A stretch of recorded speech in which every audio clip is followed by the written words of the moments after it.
네, 그러면 지금부터, 지금 그 세미나를 진행하도록 하겠습니다. 지금 방금 인사하셨던 장수영 박사님께서는 그 한국전자통신연구원에서 일을 하고 계시고요.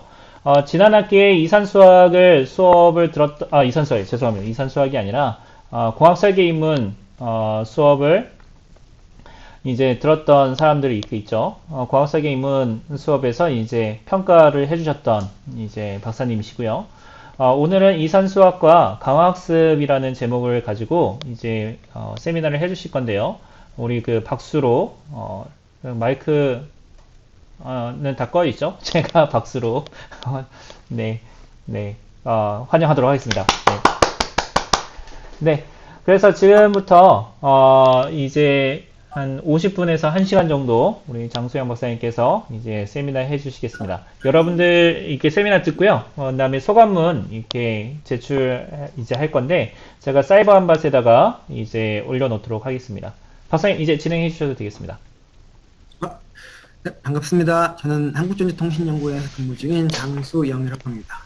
제가 오늘 발표드릴 내용은 이론적인 거는 최대한 다 뺐고 그냥 이산수학과 이산수학의 이제 강화학습에서 이산수학 그리고 이제 강화학습이라고 보시면 됩니다. 파트 구성은 파트 1은 이제 이산수학의 개념에 대해서 설명을 드리고 파트 2는 이제 강화학습과 수학에 대해서 설명을 드리도록 하겠습니다. 이산수학에 대해서 제가 뭐 가르쳐 드릴 건 하나도 없고요. 왜냐하면 교수님께서 이제 수업 계속 강의하고 계시니까 저는 이제 이산수학의 큰 그림과 이제 이산수학이 이제 어떻게 뒤에서 쓰이게 되는지에 대해서 위주로 설명을 드리도록 하겠습니다. 근데 제가 이산수학에 대한 정의를 제가 찾아봐도 목표나 찾아봐도 다 이제 그 정의하는 사람들마다 다 다른 것 같더라고요. 제가 생각해본 이산수학의 목표 및 분야는 목표는 이제 이산수학에서 다양하게 나오는 수학적 개념이나 이제 관계 표현 방식 그리고 정형화된 문제 해결 방법 습득을 통해서 이제 문제에 대한 수학적 모델링 및 문제 해결을 위한 논리적 사고를 함양을 하는 것이 제일 큰 목표라고 보고요. 자, 기본이 안 돼 이산수학 있어요. 범위라는 자체가 말 그대로 이산적인 수학 구조를 다루는 학문이기 때문에 연속적인 공간을 대상으로 하는 이제 미적 분학이나 수치해석을 제외한 거의 전 분야라고 이제 보통 일컬어지고 있고 심지어 컴퓨터에서 실수도 이산이죠. 그래서 이제 이산수학은 전산수학으로 불릴 정도로 그 컴퓨터 과학과에서 거의 생산 기술 분야라고 필수적인 교과목인 것 같습니다. 그 분야도 보면 이제 우측 아래에 있는 거는 위키피디아에서 따온 건데 이산수학의 범위만 보더라도 뭐 집합, 그래프, 알고리즘, 확률, 선형대수, 증명 모든 분야를 포함한다고 볼 수도 있고 여기 제가 써놓은 것들은 한 교과에서 들고 온 건데 이제 좌측부터 보면 집합, 명제에서의 증명으로 이어지는 부분 아니면 이제 관계에서 함수랑 그래프 트리 아니면 행렬로 이어지는 부분 그다음에 경우의 수세기에서 이제 이산확률 아니면 재기, 동적 계획법, 문제 해결 방법, 아니면 이제 알고리즘의 시간, 공간 복잡도 계산하는 부분 거의 이제 전 분야에 걸쳐서 있다고 보시면 될 것 같고요. 이 각각에 대해서는 이제 고등학교 때 배웠던 부분도 있고 이제 안 배우지 않았던 부분도 있고 그다음에 각각에 대해서 또 심화돼서 배우는 부분도 있고 이제 그렇지 않은 부분도 있고 어쨌든 거의 전산학과에서 배우는 모든 연속적인 거 빼고는 다 다루고 있다고 보시면 될 것 같습니다. 여기서 보면 이제 과연 이제 그 파이썬 프로그래밍이나 프로그래밍을 배울 때 수학이 필요한가에 대한 이제 많은 그 의구심이 들 수도 있는데요. 대부분 보면 프로그래머가 되기 위해서는 이제 이산수학이 필요가 없다. 하지만 이제 컴퓨터 사이언티스트가 되기 위해서는 필요하다는 의견이 대부분이고 이산수학이 다루는 범위도 이제 데이터베이스 프로그래밍 하기 위해서는 집합과 관계에 대해서 알아야 되고 알고리즘의 시간 복잡도를 측정할 수 있어야 되고 이제 로직을 알아야 되고 이제 전 분야에 대한 이제 이산수학에 대해서 다루는 많은 분야들이 이제 여러분께서 개발하시고자 하는 분야가 이제 데이터베이스든 백엔드든 프론트엔드든 인공지능이든 다 한 발자씩 걸쳐 있다고 보시면 될 것 같습니다. 그 이산수학을 통해서 또 배우는 주 목적 중에 하나가 이산수학을 이제 어떤 언어 아니면 도구로도 볼 수 있는데 그 이제 정형화된 문제를 풀 것이 아니면 현업에 가가지고 주어진 문제를 해결하기 위해서는 여러 가지 다양한 사전 지식들을 조합을 해야 되는데 그때 이제 이산수학이 하나의 이제 하나의 중요한 도구가 될 수 있다는 것으로 이제 알아두시면 좋을 것 같습니다. 그래서 보시면 그 이산수학이 그 문제 해결에서 어떻게 활용되어 있는지 큰 그림으로 그냥 한 번만 와, 씨, 쑥 문서는 훑고 정리는 되게 넘어가 잘 보겠습니다. 하는데. 먼저 그 앞서서 그 목표 중에 하나가 문제에 대한 수학적 모델링 및 문제 해결을 위한 논리적 사고력 함양이라고 말씀드렸는데, 이 관점에서 이제 하나의 문제를 풀어나가는 과정을 살펴보면, 근데 문제를 이제 그러니까 이거는 그냥 그냥 개념만 보시면 됩니다. 문제를 PDF 뭐 메시 네트워크에서 채널 간 간섭 현상을 고려한 효율적 채널 할당 기법을 이제 풀고자 하는 문제인 거고, 이러한 큰 문제를 풀기 위해서는 먼저 선행돼야 될 것들이 이 문제에 대한 수학적 모델링입니다. 첫 번째는 추상화가 될 수 있는데, 추상화란 것은 이제 문제의 복잡도를 낮추기 위해서 이제 불필요한 것은 지우고 단순화하는 과정입니다. 또 필요하게 되면 적절한 이제 가정을 추가하는 경우도 이제 포함이 되고요. 그래서 이렇게 메시 네트워크에서 채널 간 간섭 현상을 고려한 효율적 채널 할당 기법이라는 큰 문제를 다음과 같이 그 개요도를 그리면서 문제 정리도 해보고, 그 다음에 문제를 정리해가면서 다이어그램도 그려보고, 필요한 가정도 이제 세워나가는 것이 이제 수학적 모델링의 첫 번째 단계인 추상화 단계입니다. 이렇게 추상화를 수행을 했다면 이제 문제에 대해서 모델링을 이제 들어가게 되고, 문제에 대한 모델링을 할 때는 앞에서 언급했던 뭐 그래프도 사용될 수도 있고 집합도 사용될 수도 있고 선형기법도 사용될 수도 있습니다. 그래서 이러한 것들을 위해서는 다양한 노테이션이 이제 다음과 같이 나오게 되고요. 이 다양한 노테이션을 기반으로 문제를 이제 포뮬레이션을 하게 됩니다. 여기까지 이제 수학적 모델링이 되는 것이고, 이제 모델링된 문제를 이제 풀어야 되니까 이제 논리적 사고를 통해서 알고리즘을 이제 세우게 됩니다. 알고리즘 세우는 것은 다양한 것이 될 수 있는데, 먼저 이제 플로우 차트를 그린 다음에 각각의 이제 문제에 대해서 이제 적절한 알고리즘을 이제 세우는 과정이 이제 포함되게 되고요. 이렇게 알고리즘을 이제 제 문제에 대해서 알고리즘을 만들었으면 알고리즘을 이제 구현하고, 그다음에 알고리즘 성능이 얼마나 나오는지 이제 분석을 하는 과정이 이제 그 다음에 이제 이어지게 됩니다. 그래서 이제 알고리즘에 구현하고 성능 비교도 해보고 시간 복잡도도 분석을 해보고, 이제 실제로 측정해가지고 이 시간 복잡도가 얼마나 일치하는지도 체크를 해보고, 이제 이러한 과정을 통해서 이제 하나의 문제를 이제 나누게 되고 정형을 하게 되고 이제 구현을 하게 되고 분석을 하게 되는 과정을 이제 쭉 진행하게 되는 것입니다. 네, 왜 이산수학이 이제 왜 필요한가, 왜 굳이 저렇게까지 해야 되는가에 대한 첫 번째 이유는 소통의 모호함 해소일 것입니다. 보면 이제 이 그림은 이제 많이 나오는 그림인데, 보면 소비자가 원하는 것과 소비자가 그 표현하는 것은 다를 수밖에 없습니다.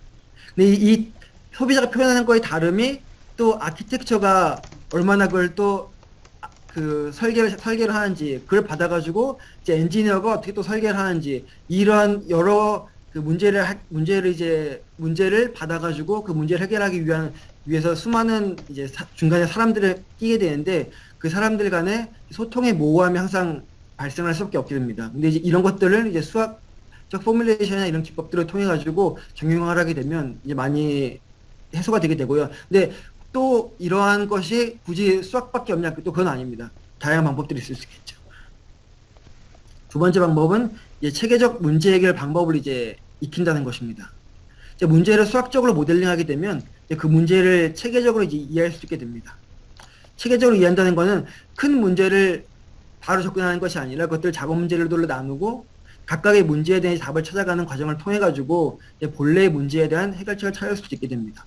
예를 들면 본래의 문제가 그 어플리케이션 스페시픽하고 좀 복잡했다면, 예를 들면 이제 메시 네트워크에서 채널 간 간섭 현상을 고려한 효율적 채널 할당 기법이라는 것이 본래의 문제였다면, 이런 문제들을 이제 계속 그 수학적 모델링을 추상화 과정과 수학적 모델링 과정을 통해 가지고 계속 작은 문제들로 이제 나눠 볼 수 있게 됩니다. 그러면 이제 작은 문제들은 본래의 문제보다 풀기 쉬운 경우가 많고, 또 제너럴한 문제들인 경우가 많은데, 이런 문제들에 대해서는 이미 이제 기존에 연구되어 있는 경우가 많습니다. 이런 이제 연구되어 있는 문제들은 이제 뭐 이산수학에서 다루는 문제도 많고, 뭐 트래벨링 세일즈맨 프로그램이나 이제 그래프 컬러링 프로그램 같이 아니면 이제 뭐 찾아봐도 됩니다. 그래서 보면 본래 문제가 이제 어플리케이션 스페시픽하고 좀 큰 문제인데 이것들이 계속 작업 문제 나누게 되면 이제 이 작업 문제 중에 하나는 채널 재할당 관련된 문제는 이제 그래프 컬러링 프로그램으로 비교를 가능하게 되고 이 그래프 컬러링 프로그램 같은 경우는 제너럴 프로그램으로 기존에 이미 알려져 있는 알고리즘들이 존재하게 됩니다. 이제 그 중에서 저는 제가한테 적당한 이제 그걸 가져다가 이제 제 문제에 맞게 살짝 튜닝해가지고 가져다 쓰면 됩니다. 그러면 어떻게 보면 이제 어려운 문제를 더 작게 만들고 더 작은 문제들은 기존에 있는 해결 방법을 갖다 쓰므로 내 가지고 이제 문제를 체계적으로 잘 풀 수 있게 됩니다. 세 번째 이유는 알고리즘 시간 공간 복잡도 분석을 통해 가지고도 효율적인 알고리즘을 개발할 수 있다는 점입니다.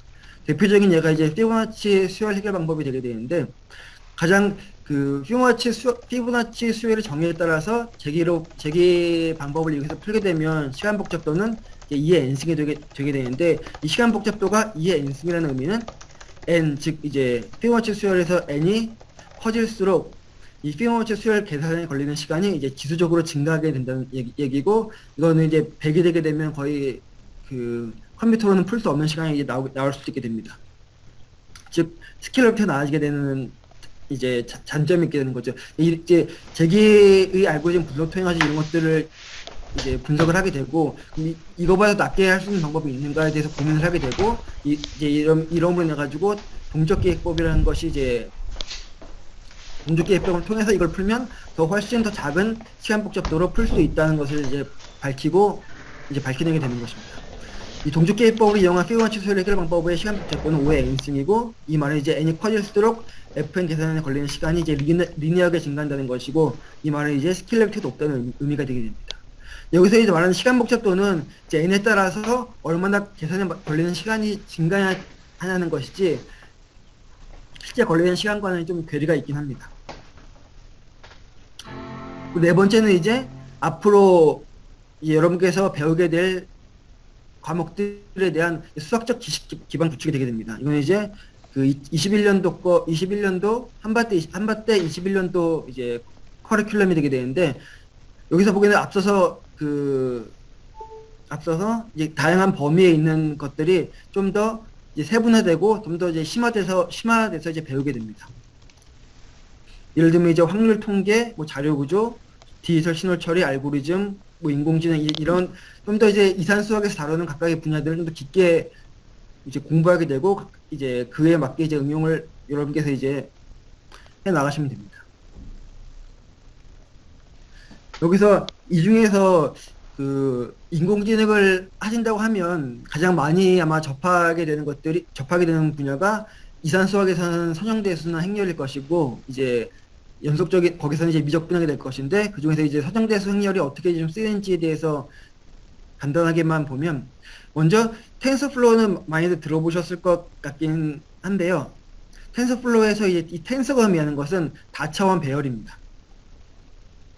이 다차원 배열, 즉 다차원 배열이고 이 다차원 배열이 왜 이제 인공지능만 중요한지는 이 행렬곱이라는 것 자체가 이제 머신러닝에서 가장 많이 사용되는 연산 중 하나이기 때문입니다. 왜냐하면 모든 이미지, 텍스트, 소리 등 비정형 데이터는 대부분이 다차원 행렬, 즉 텐서로 이제 표현된 뒤에 이것이 이제 신경망의 입력으로 사용되기 때문인데요.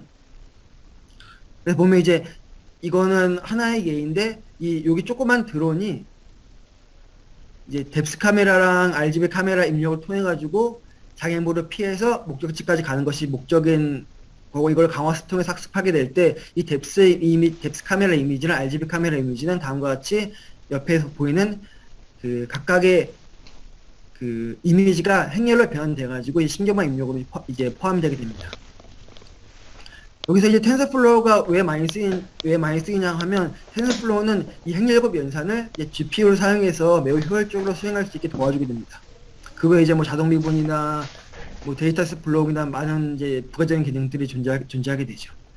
이걸 보시면 이 그래프는 이제 GPU를 사용했을 때 텐서플로우를 이용한 행렬곱 연산의 효율성을 보여주게 되는데 CPU만 사용했을 때는 넌5보다 더 성능이 안 좋지만 GPU를 사용하게 되면 이제 벡터가 커지더라도 벡터 커졌을 때 이제 익스큐션 타임이 훨씬 더 이제 빠른다는 것을 볼 수 있게 됩니다. 여기까지 이제 파트 1이었고요. 그 다음에 이제 파트 2를 파트 2에서 이제 강화학습에 대해서 간략하게 설명드리고, 이걸 수학과 어떻게 연결되어 있는지 설명을 드리도록 하겠습니다.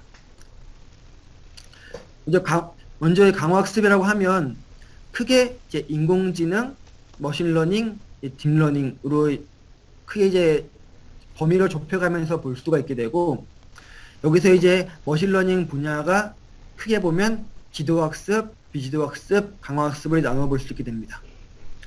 여기서 이 강화학습은 머신러닝 중에서 이제 한 분야이고, 강화학습은 딥러닝 안에 있는 것이 아니라 머신러닝 카테고리의 강화학습이 있고, 강화학습에서 심층 신경망을 쓰게 되면 이제 심층 강화학습이라고 부르게 되고, 그게 아니면 이제 보통은 강화학습이라고 이제 부르게 됩니다. 이 강화학습이라는 것은 얼마나 들어보셨는지 잘 모르겠는데, 그 16년도에 알파고를 아마 대부분 다 들어보셨을 것 같아요.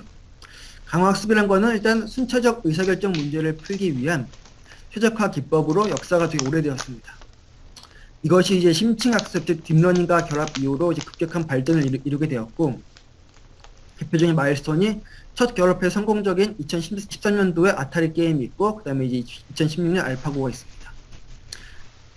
강화학습은 크게 지도학습이나 비지도학습은 데이터에 기반해가지고 그 데이터 속에 있는 패턴을 찾는 것이 목적이라고 한다면, 강화학습은 이 에이전트가 환경을 통해 가지고 데이터를 직접 습득을 하고, 습득한 데이터에 기반해가지고 패턴을 찾아내는 것이 이제 강화학습이 지도학습과 비지도학습과의 가장 큰 차이라고 보시면 됩니다.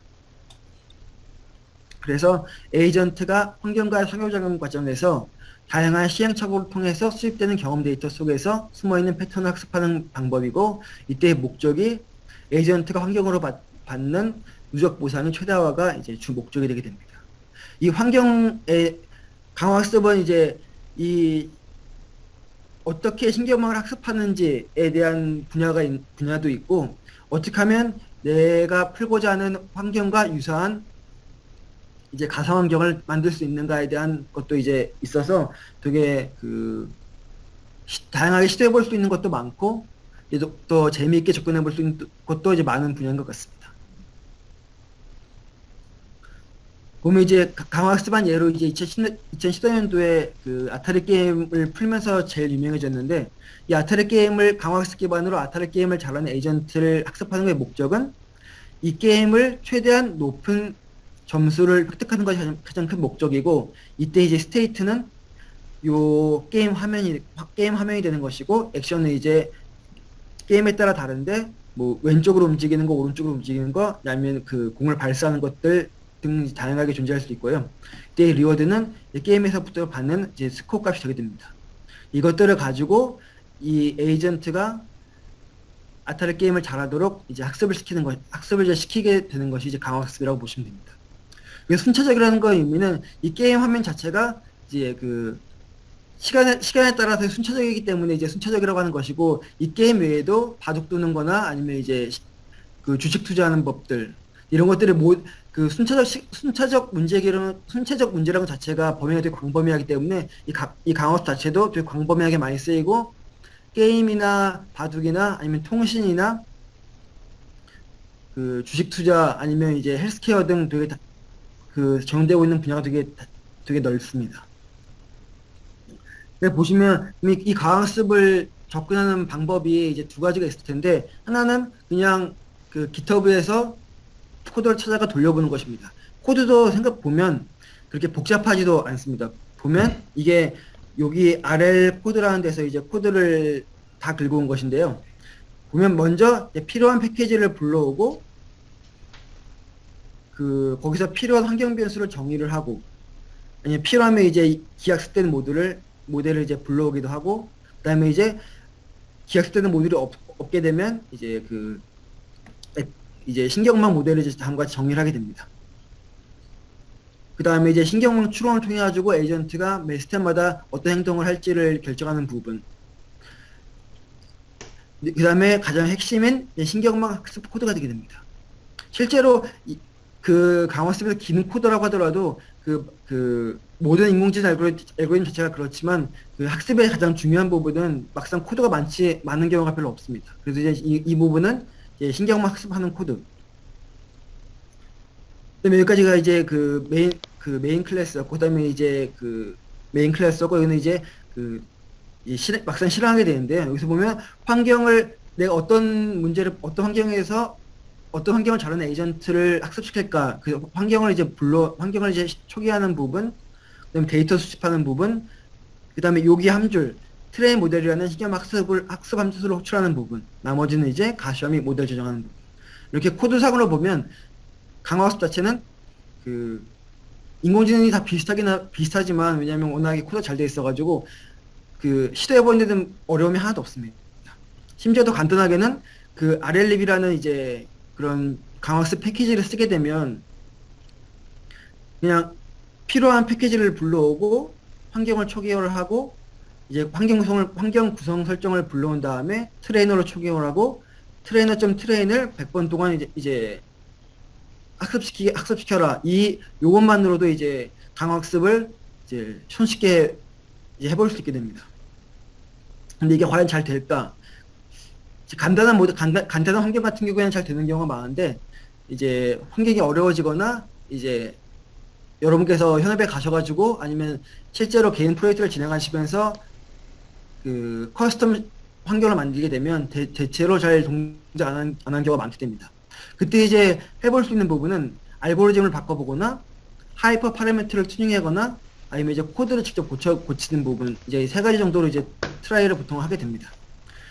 여기서는 이제 PPO라는 강화학습에서 대표적인 알고리즘 중 하나를 쓰고 있는 것이고,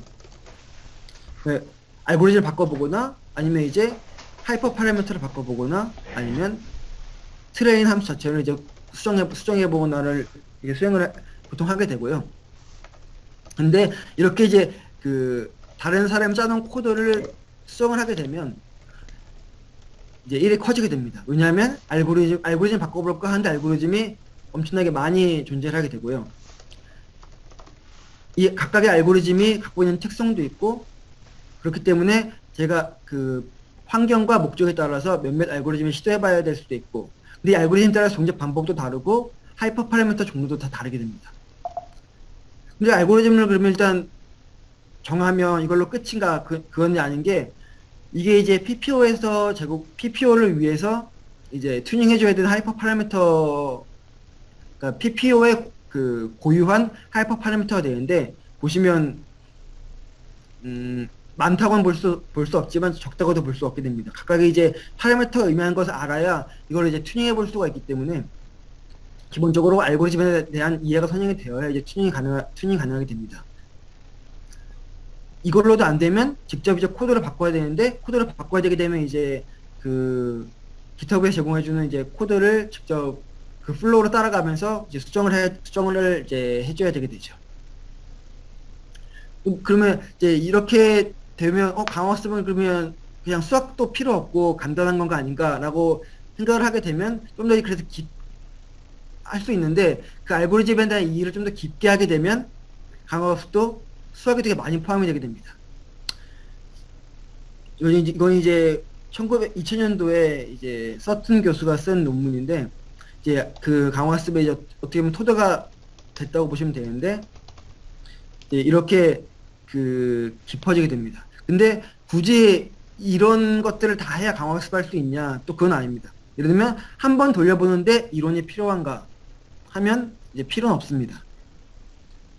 왜냐하면 GitHub에 수많은 구현체들이 이제 공개되어 있고, 특정 환경, 아타리 게임이나 뭐 무조크나 바둑이나 아니면 뭐 드론 비행이나 특정 환경에 대한 최적 파라미터들을 함께 공개하는 경우가 이제 많습니다. 그리고 또 시도해 볼 수 있는 하이퍼 파라미터 옵티마이저들도 이제 많이 있고요. 근데 그러면 필요 없는데, 그럼 이제 문제 해결에 이론이 필요한가 하면 이제 필요합니다. 왜? 코드나 변수를 이해하기 위해서 알고리즘에 대한 이해가 이제 필수적이기 때문입니다.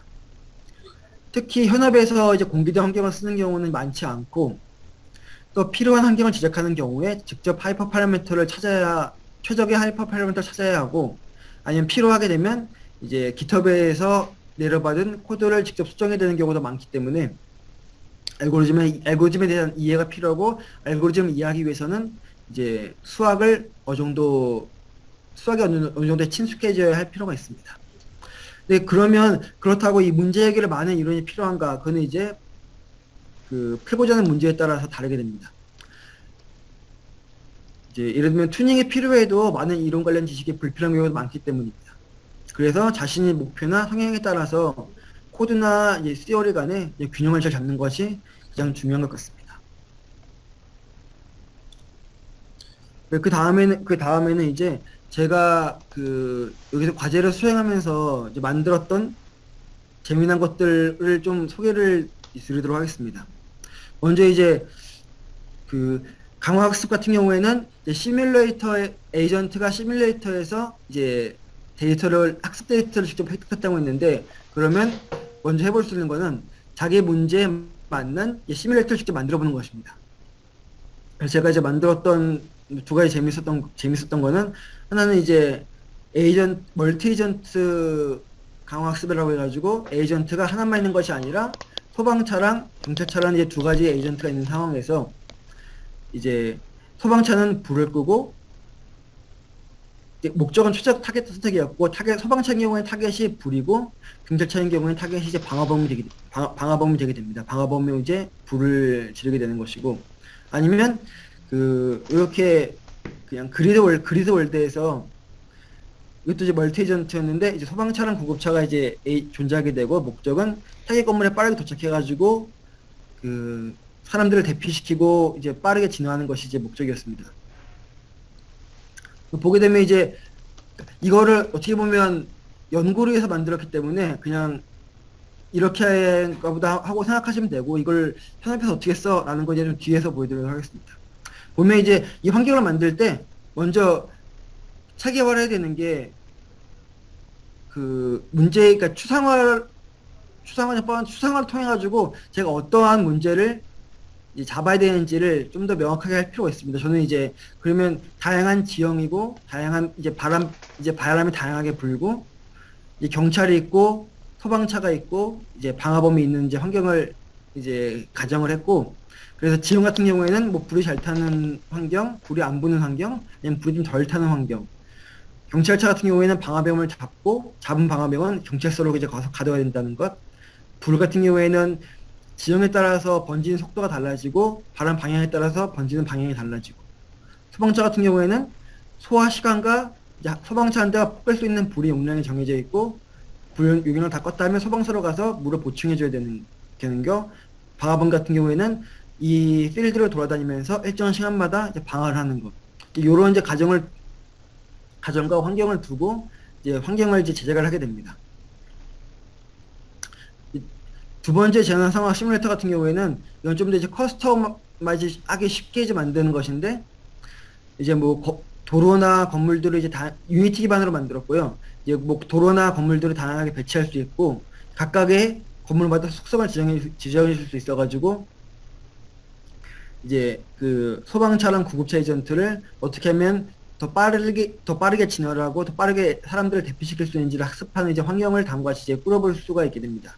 이렇게 환경을 꾸리는 데는 수학은 하나도 필요 없고, 그냥 문제를 어떻게 체계적으로 추상화를 하고 모델링을 해가지고 필요한 부분을 구현을 하는지, 그리고 그걸 어떻게 잘 문서를 하는지가 이제 좀 중요했던 부분이라고 보시면 되고, 세 번째 환경 같은 경우에는 강화학습 기반으로 자율비행을 위한 드론 시뮬레이터가 되게 됩니다. 그 시뮬레이터는 이제 가제보를 통해서 만들었고, 근데 이제 학습에 시간이 많이 걸리기 때문에 그 시뮬레이터를 여러 개 동시에 띄워가지고 거기서부터 이제 에이전트가 각각의 시뮬레이터를 통해서 데이터를 이제 학습할 수 있도록 병렬 분산 시스템을 이제 구축을 했습니다. 그때는 이제 앞에서 설명드렸던 레이랑 RLL을 이제 이용을 했고요. 그래서 목적은 드론에 탑재되어 있는 RGB-D 카메라를 이용해가지고 장애물 충돌 없이 랜덤 위치에 생성되는 목표 지점에 이제 충돌 없이 도달하는 것이 목적이 되게 됩니다. 이때도 이제 시뮬레이터 제작을 이제 수행을 하였고, 이때 이제 드론이 비행하는 지도를 다양하게 해볼 수 있는데, 예를 들면 다양한 장애물이 산재해 있는 화면이나 아니면 이제 강학습 가상환경에서 학습된 지능을 실제 드론에 탑재하기 위해서 실제 환경과 유사한 이제 데모 시나리오를 직접 구현해가지고 학습시키고 이제 이걸 좀 더 어렵게 해가지고 이제 학습을 시켜보기도 하고 다양한 이제 다양한 환경을 이제 구현하고 거기서 이제 학습을 시켜가면서 이제 시켜볼 수 있게 됩니다. 보면 그럼 그 다음 의무는 이제 강화학습이라는 것 자체가 시행착오를 통해서 경험을 습득하기 때문에 대개 실환경에서 강화학습을 수행은 어렵기 때문에 가상환경을 통해서 이제 학습을 수행하게 되는데 그럼 가상환경에서 학습된 지능을 실제 드론에 탑재해도 잘 동작할까에 대한 이제 의문이 존재할 수 있게 됩니다. 그래서 이제 해본 거는 다음과 같은 지도에서 학습된 강화학습을 이용해서 학습된 탐색 지능을 실제 드론에 탑재해가지고 띄워봐도 잘 동작을 하는지를 이제 검증을 해봐야 되고, 그러기 위해서 이제 실내 드론 비행장에 가가지고 다음과 같이 유사하게 환경을 구성을 하고 이제 각각에 대해서 어떤 경우에는 성공하고 어떤 경우에 실패하는지를 이제 그 피드백을 계속 받게 됩니다. 이제 그걸 이제 계속 분석하게 됩니다. 그래서 보면 이 상황에서 학습되는 것이 이제 뭐 비슷한 환경에서는 학습되고 좀 더 적응하기가 좁아져도 학습은 잘 되지만 상하 관계가 좁아지거나 그 장애물 수가 늘어나게 되면 이제 실패하더라. 이제 이런 것들을 통해 가지고 이제 끊임없이 이제 계속 그 어떤 방향으로 학습을 시켜야 하는지 어떻게 코드를 바꿔야 되는지를 계속 이제 그 고쳐 나가야 되는 이제 과정이 되게 됩니다. 또 한 가지는 이러한 그 장애물 환경에서 학습되었는데 그럼 장애물 모양이나 형태가 바뀌어도 잘 동작을 할 수 있는가를 이제 보기 위해서 다음과 같은 이제 환경을 만들어 두고 잘 되는지를 이제 본 경우도 존재하게 이제 잘 되는지도 이제 확인을 하게 됩니다. 그래서 동영상을 두 개 보여드리면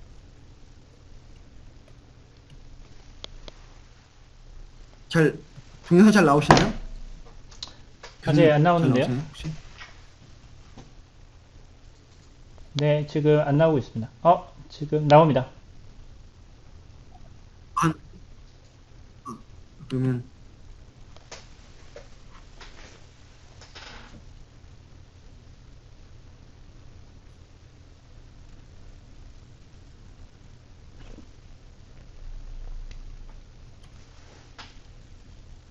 그래서 여기서 보시면 요 드론의 입력으로 들어오는 것이 이제 뎁스 이미지랑 뎁스 이미지랑 이제 RGB 이미지가 되게 되는 것이고, 드론은 여기 존재하는 장애물을 피해서 이제 여기 골에 도달을 하게 됩니다. 초반에는 이제 실패를 많이 하게 되는 것을 이제 볼 수 있고요. 보시면 목적지를 못 찾고 엉뚱하게 장애물에 충돌하는 경우가 많고, 이제 강화학습을 통해서 이제 탐색 지능이 올바르게 학습되었다면 이제 장애물을 피해가지고 이제 목적지에 도달한 것을 이제 확인할 수가 있게 됩니다.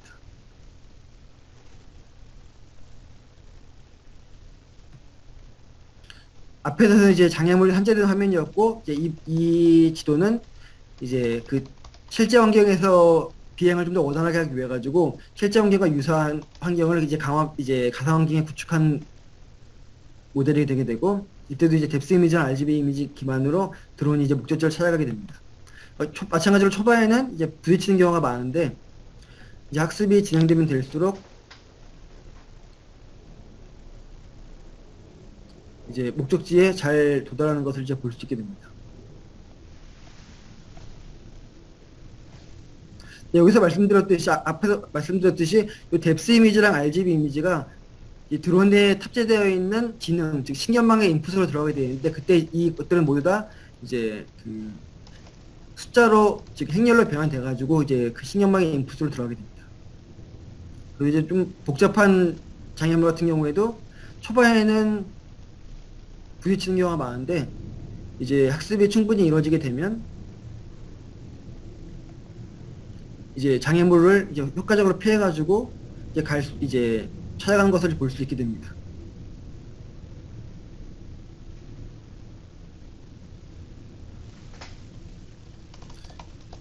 그 다음에는 이렇게 학습된 지능을 실제 드론에 탑재해가지고 날렸을 때도 과연 잘 동작을 하는지를 이제 알아보기 위해 가지고 저희는 실내에서 드론을 띄우는 것을 타겟으로 했고요. 실내에서 이 드론을 띄우게 되면 GPS는 못 쓰니까 이제 그 비주얼 즉 그 이미지 기반 위치 인식 알고리즘을 사용을 했고 이제 사용을 하게 됩니다. 그래서 이제 보시게 되면 시나리오는 이제 다음과 같고요. 이제 스타트에서 출발해가지고 목적지까지 도달하는데 중간에 장애물을 이제 피해서 가야 되는 상황입니다. 보면 장애물 간격이 1m랑 1.5m랑 했을 때 이제 성공 화면을 이제 볼 수 있게 됩니다.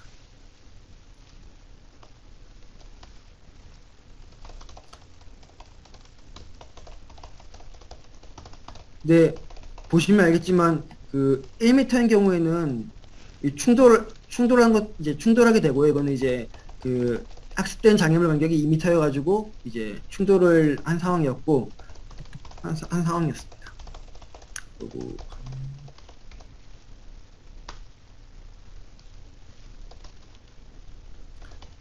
이거는 이제 그 앞서서 GPS 기반으로 실내에서는 GPS 동작을 안 하기 때문에 이제 비주얼 이니셜 오도메트리라고 VIO 알고리즘 기반에서 이제 위치 인식을 하게 되는데 그때 이제 이건 이제 실제 그 RGB 이미지라고 보시면 되고 적외선 이미지긴 하지만 실제 이제 RGB 이미지라고 보시면 되고 이건 딥스 이미지라고 보시면 됩니다.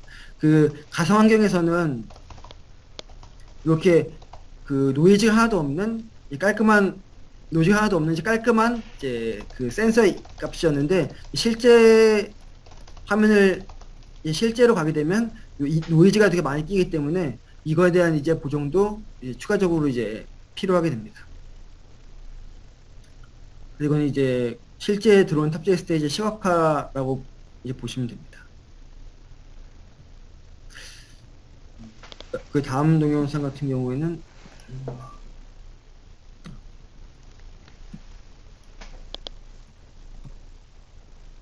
이렇게 보시면 돼요. 이건 이제 앞서서 복잡한 장애물 환경을 꾸렸을 때 드론이 잘 동작하는지를 이제 보기 위한 것인데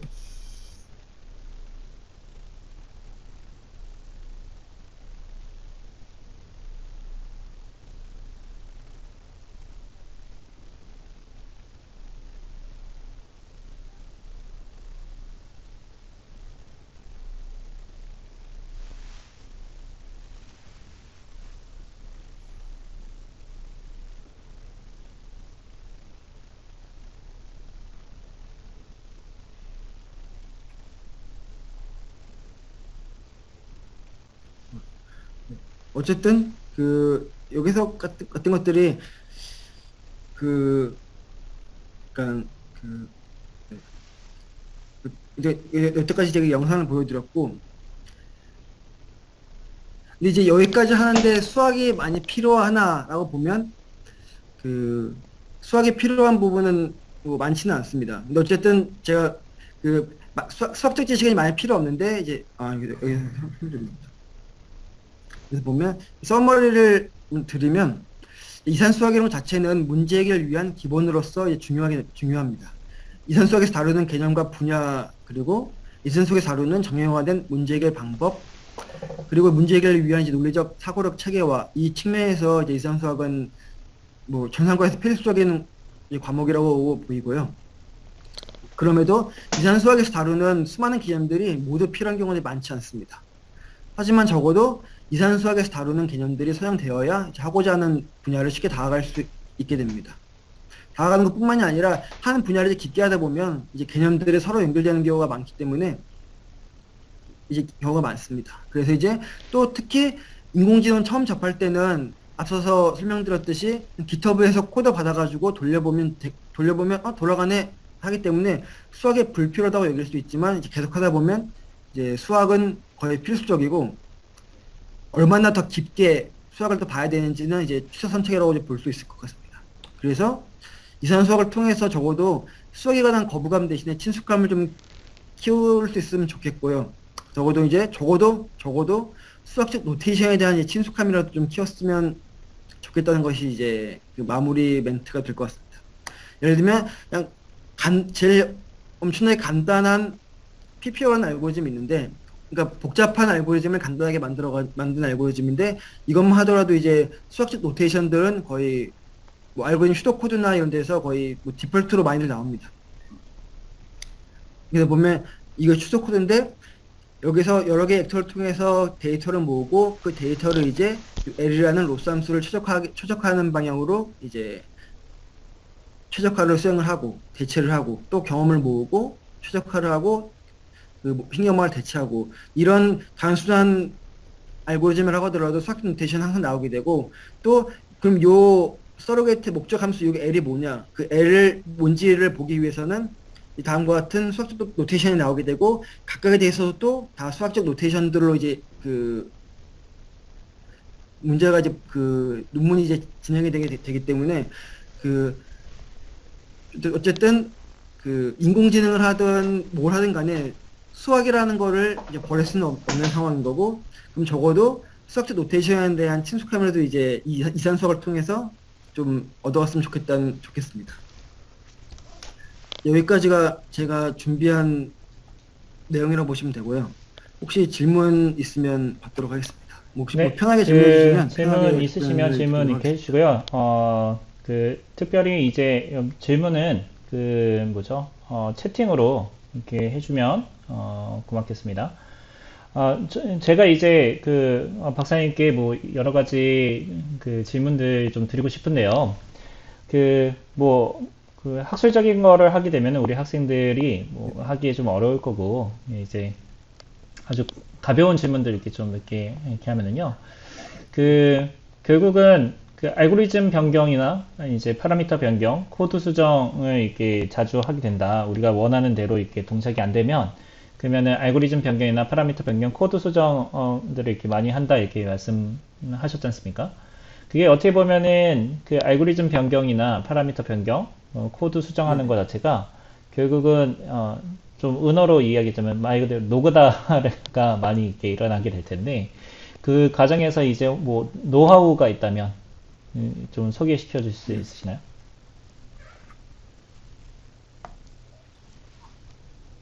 네. 그 인공지능 자체는 인공지능이라는 거는 이제 신경망을 학습시키는 거라고 보시면 되고, 이 신경망을 학습시킬 때 신경망 학습이라는 건 결국 이제 데이터에서 패턴을 찾아내는 것이고, 그 패턴을 찾아낼 때는 신경망의 그 크기는 좀 신경망의 크기는 영향이 좀 덜하기 때문에 일단 이제 좀 작은 신경망부터 이용해서 테스트를 해보고 잘 되면 이제 좀 더 신경망 크기를 키우면서 하는 게 좋고요. 왜냐하면 신경망 크기가 커질수록 학습에 걸리는 시간이 오래 걸리기 때문에.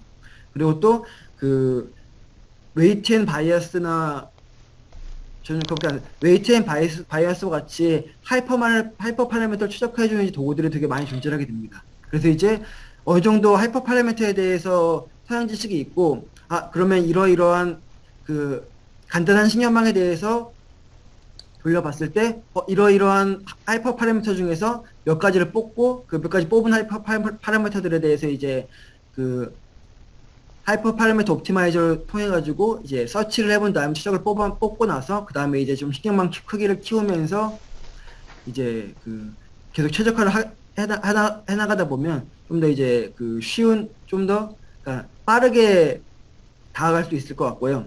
그 다음에 그 알고리즘 코드 같은 경우에도 깃허브에 정말 수도 없이 많이 공개되어 있는데 그 영국의 그 중에 가장 큰 문제가 검증되지 않는 코드들이 많이 올라와 있는 것 같습니다. 그래서 이제 실제로 돌려보면 돌아가지 않거나 껍데기만 있거나 그런 경우도 많기 때문에 처음에 코드를 접할 때 그 코드를 만든 사람이 누군지, 그 코드가 어디서 나왔는지, 아니면 이제 뭐 예를 들면 논문의 저자가 만들어서 직접 공개한 코드인지, 그런 코드에 대한 어느 정도 그 베리피케이션 한 다음에 코드를 갖다 쓰면 편할 것 같고요. 그러니까 훨씬 더 시간을 절약할 수가 있고, 알고리즘 같은 경우에도 이제 그 RLM 홈페이지에도 나오고, 이제 여러 군데서 알고리즘의 가장 큰 굵직한 특성 위주로 소개를 해주는 자료들이 많은데, 이제 그런 것들을 보고, 이제 얼마나 이제 제일 최근에 나왔는지, 이러한 것들을 보고 나서 이제 알고리즘 선택을 하면 좀 더 선택의 폭도 쉬울 것 같습니다. 예를 들면,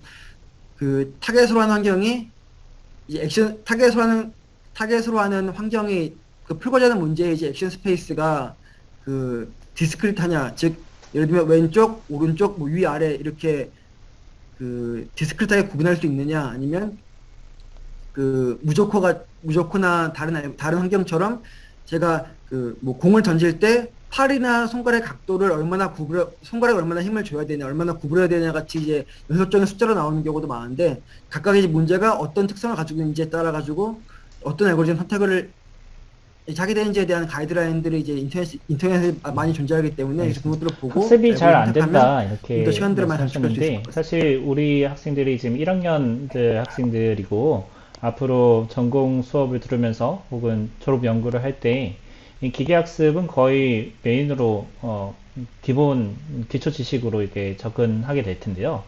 학습이 잘 안 된다. 이거는 내가 어떤 도메인의 전문가일 때, 아, 이게 잘 안 되네? 잘 안 맞네? 내가 생각한 대로 안 된다. 이런 거지 않습니까? 그러면은 여기서 이야기하는 학습이 잘 안 된다라는 것을 어떻게 알 수 있을까요? 음. 아, 좋은 말씀 해주셨는데요. 이게 그 인공 일단 어떻게 알 수 있냐면 각각의 학습시키는 목적이 있고 그 목적에 맞는 이제 그 매트릭이 있기 때문에 그 매트릭이 좋아지는지 안 좋아지는지, 아니면 컨버지가 되는데 어디서 컨버지가 되는지, 아니면 그 알고리즘을 학습시키는데 그 얼마나 걸리는지, 이제 이런 것들을 종합적으로 판단을 해가지고 이제 학습이 잘 되는지 안 되는지를 볼 수가 있고요. 예를 들면 이제 그 인공지능을 통한 분류 문제 같은 경우에는 이제 분류 정확도가 이제 될 수가 있고요. 근데 그 분류 정확도나, 근데 또 그 말씀해 주듯이 그 제일 중요한 게, 인공지능 처음 접할 때 그 분야에 대한 지식은 없어도 된다고 생각하는 경우가 이제 많게 되는데, 그것도 똑같이 인공지능의 수학이 필요하냐 안 필요하냐처럼 그 어느 분야에 대해서 좀 더 집중하려면 그 저희가 인공지능을 가지고 풀고자 하는 그 분야에 대해서 지식이 있어야 됩니다. 이러면 그 인공지능 강화학습을 이용해서 드론을 알리고 싶다. 그러면 어느 정도 드론 컨트롤에 대한 지식이 이제 있어야지 그걸 기반으로 시뮬레이터도 만들고 안 돌아갔을 때에 대한 해결책도 찾을 수 있는 것이지, 그냥 그 코드를 가지고 돌려서 되뇌라고 하면 좀 한계가 많이 존재하기 때문에, 그 인공지능이라고 하더라도, 그리고 이러면 범용이라고 하더라도 어느 정도 그 어플리케이션에 대한 지식은 꼭 필요합니다. 그래서 그러니까 인공지능 접할 때, 쉽게 접할 때는 그 가볍게 들어가도 괜찮은데, 뭔가를 이제 이제 졸업 연구든 아니면 개인 프로젝트든 좀 더 심화해서 하고 싶다면 그 인공지능과 병행해가지고 이제 자기가 풀고자 하는 문제에 대해서 좀 성향 지식을 같이 쌓아갔으면 좋겠어요. 예를 들면 많이 나오는 게 인덕티브 바이어스도 있고 이런 개념들이나 것들이 많이 나오니까 그것들 질문 좀 제가 잘 보고 자꾸만 했으면 이야기해서 좀 그런데, 네. 혹시 박사님께서 한 20년 뒤로 돌아간다라고 했을 때, 좋겠어요. 그러면은 어떤 부분을 좀 더 많이 공부하실 것 같습니까? 예, 이산수학 수업이긴 한데, 네. 이산수학하고 상관없이 뭔가 이렇게 하신다고 하셨을 때요.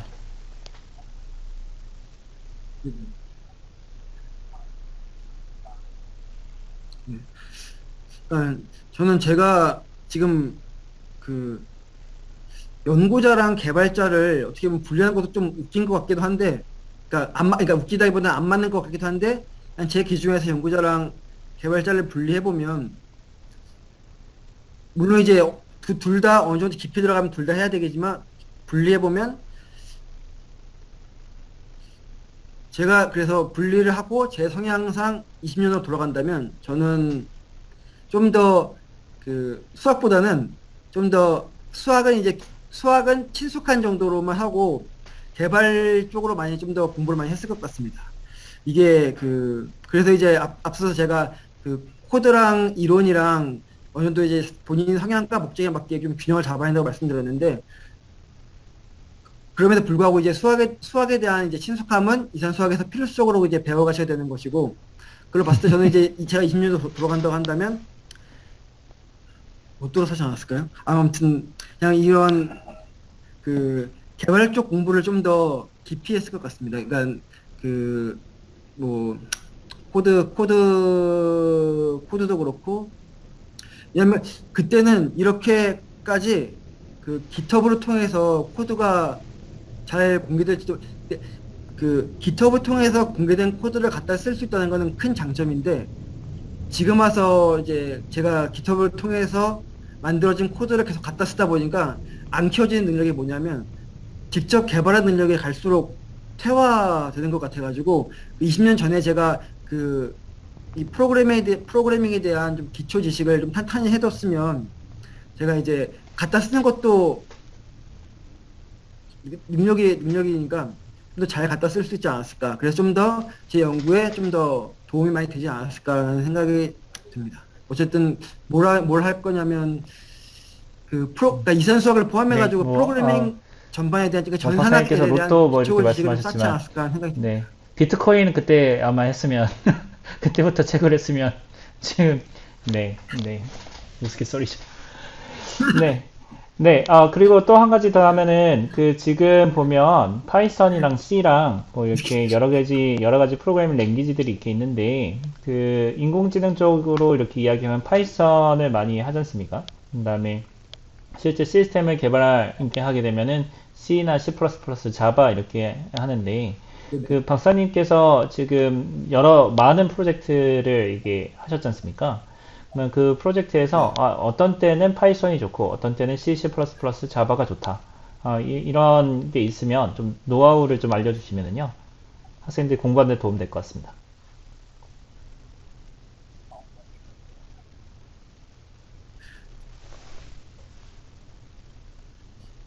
일단 그 프로그램 선택 기준이 본인이 전문가가라면 뭐 사실 할 말이 없지만, 말씀드렸듯이 GitHub에 수많은 코드들이 공개가 되어 있기 때문에, 제가 생각하는 코드 선택의 기준은 제가 속한 분야에서 어떤 프로그램 언어를 제일 많이 쓰냐가 이제 선택의 기준이 될 것 같습니다. 왜냐하면 제가 처음부터 다 짜는 거는 비효율적이기 때문에, 예를 들면 제가 의료 쪽 관련해가지고 의료 영상 분석을 위해 가지고 의료 쪽 시스템을 봤는데, 의료 쪽 시스템 같은 경우에는 대부분 다 자바로 되어 있어가지고 이 자바랑 파이썬이랑 같이 썼었고, 지금 탑재되어 있는 이 코드 학습할 때는 파이썬만 썼고, 학습되어 있는 코드를 드론에 연계하기 위해서는 이 드론 관련된 코드들은 대부분 C로 되어 있고, 그다음에 그렇기 때문에 제가 이제 학습한 지능을 드론에 탑재하기 위해서는 결국 파이썬하고 C를 이제 둘 다 해야 되는 상황이었습니다. 그래서 결국 프로그래밍을 선택할 때는 자신의 이제 전공이 있어야 되고, 그러니까 프로그래밍 언어 가지고 해야 되는 거는 프로그래밍 언어를 통해 가지고 어떻게 자신이 세운 것을 구현할 수 있는지 그거를 이제 알 수 있을 정도는 돼야 된다고 보고요. 그게 됐다고 한다면 결국 어떤 프로그래밍 언어를 할 것인가는 정말 대가가 되지 않는 한은 선택하는 것보다는 좀 자기 분야의 디펜던시가 좀 큰 것 같습니다. 예를 들면 프론트엔드 개발하려고 한다면 거의 뭐 자바가 필수적이고 하듯이, 그렇죠. 그냥 자기가 다 개발할 거 아니니까, 그리고 이제 다른 사람과 소통도 해야 되니까 결국 자기가 어떤 분야가 재미있고, 제가 어떤 분야에서 계속 연구를 하고 싶고 개발하고 싶고, 그걸 이제 먼저 정한 다음에 그거에 맞게 이제 언어를 이제 익히면 좀 더 편할 것 같고요. 근데 그에 앞서가지고 제가 제일 추천드리는 언어는 이제 파이썬이고, 그 파이썬이 제일 추천드리는 이유는 파이썬 자체가 이제 스크립트이기 때문에 자기가 머릿속에 이제 구현한 알고리즘 같은 것들을 되게 쉽게 그리고 빠르게 이제 원래 세미나 자체가 가장 크게 10시부터 12시이기 큽니다. 때문에 한 5분 정도 남은 것 같거든요. 그래서 뭐 간단한 질문 한두 개 정도 더 받으면 좋을 것 같은데요. 일단 의사소통의 모호함을 해결할 수 있는 다양한 방법이 있다. 알고리즘이 사실 의사소통의 모호함을 해결할 수 있는 방법 중 하나다, 이렇게 말씀하셨는데, 실제 프로젝트를 많이 하다 보면 업체들이랑 뭐 다른 개발자들이랑 같이 대화하고 같이 협업하는 것들이 되게 많이 있지 않습니까? 그 중에서 이제 박사님께서 생각하시기에 우리 전공 입문자로서 우리 컴퓨터 공학과 1학년들 혹은 2, 3학년들이 어떤 소양을 좀 더 키우면 좋을지, 그리고 의사소통의 모호함을 해소시킬 수 있는 방법이 어떤 게 있어서 그런 것들은 좀 더 키웠으면 좋겠다. 뭐 이런 것들을 말씀해 주시면 좋을 것 같습니다.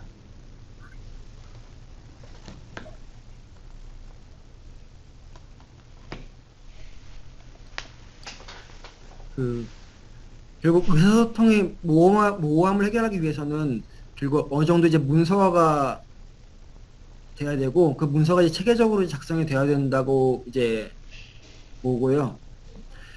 그러면 제가 제일 추천드리는 방법은 그 본인이 이제 문서를 많이 작성을 하고 그걸 이제 다른 사람들한테 발표할 기회를 이제 학교에서 많이 이제 경험해보고 나왔으면 좋겠다는 생각이 있습니다. 근데 그러기 위해서 제일 쉬운 방법이 어떻게 보면 국내에서 하는 이제 학술 대회에다가 논문을 쓰고 그래서 가서 발표해보는 방법이 가장 이제 쉬운 방법이라고 보이고요. 저도 근데 이거를 제가 학부 때 알았다면 저도 많이 했었을 것 같다는 생각이 듭니다. 저는 이제 이걸 좀 늦게 알아가지고 그 그러니까, 그러니까 제일 의사소통의 모호함을 제일 이제 해결하기 위한 거는 체계적 문서 작성이고 그 체계적 문서 작성하고 그걸 이제 바탕으로 발표를 하는 것이고 그걸 이제 많이 연습을 해야 되는데 이제 많이 연습할 기에는 과목 이제 여러분께서 이제 학부 과목을 이제 수강해 나가면서 진행되는 많은 프로젝트들이 있기 때문에 이제 충분히 이제 많은 경험을 해볼 수 있고 그것 이제 이상으로 좀 더 해보고 싶다고 한다면 그 논문 이제 한 편의 이제 논문을 작성을 하고 그걸 이제 학회에 가가지고 발표를 한번 해보는 경험을 이제 한 번씩은 다들 네, 해보면 마지막으로 하나 가장 큰 이렇게 질문 그뭐 나중에 드리고 이력서 싶어요. 쓸 때도 그렇고 되게 큰 자산이 될 것 같습니다. 전공의 입문자들에게 이제 해주시고 싶은 그 말이 있으시면, 아니면 이제 꼭 전공이랑 상관없이 그냥 인생에 있어서 뭐 그 선배님으로서 뭐 조언을 해주신다면, 해주시면 감사하겠습니다. 음.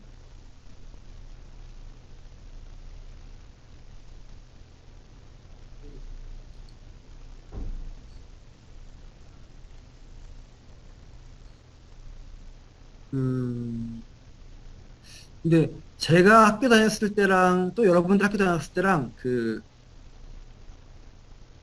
많이 바뀌어가지고 제가 이제 뭐 학교에서 뭘 해라 말씀드릴 수 있는 거 아닌 것 같고요. 왜냐면 뭐 제가 놀았다고 해가지고 여러분들께 놀아라 한다고 하더라도 제가 취업했을 때보다 여러분께서 이제 취업을 해야 됐을 때 상황이 좀 더 이제 어려워지니까 그리고 이제 스펙 요구사항도 높고 그래서 이제 뭐 말씀은 못 드리겠지만 그 말씀드리고 싶은 거는 이제 좀 더 그 이타적으로 살았으면 좋겠다는 생각을 좀 더 많이 듭니다. 이게 이타적이라는 게 뭐 나를 주전자 희생해서 다른 사람 배려를 하는 게 아니라 그 이타적으로 계속 생각을 하고 행동을 하다 보면 다른 사람과 이제 협업할 경우도 자연스럽게 많아지게 되고 다른 사람들과 협업을 할 게 자연스럽게 많아지게 되면 제가 가진 지식을 머릿속에서 체계적으로 정리할 수 있게 되고 그걸 기반으로 이제 좀 더 다른 지식을 좀 더 쉽게 접근할 수 있게 되고 좀 더 교류하기가 쉽게 되고 이렇게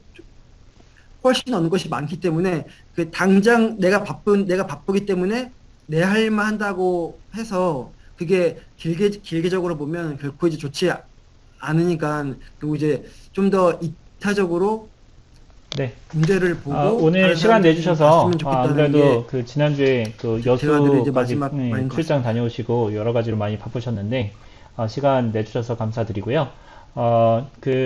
네, 오늘 그 톡은 여기서 마치는 걸로 이렇게 하겠습니다. 발표 감사합니다. 네. 네. 자, 그리고 다른 학생들은 지금 제가 사이버 한밭에다가 지금 바로 그 감사합니다. 소감문 양식 올려드릴 테니까요. 음. 여러분들께서 그 바로 그 지금 보셔가지고 소감문 작성해서 제출해 주시면 되겠습니다. 네, 모두 수고 많이 하셨습니다. 감사합니다.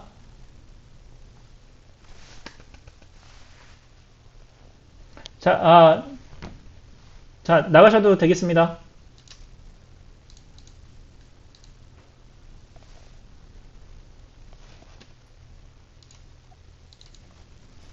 네.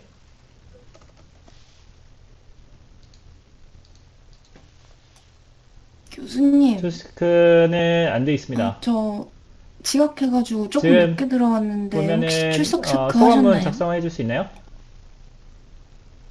네, 그 정도는 아, 되면은 인정해 드리도록 하겠습니다. 네. 네. 네, 감사합니다.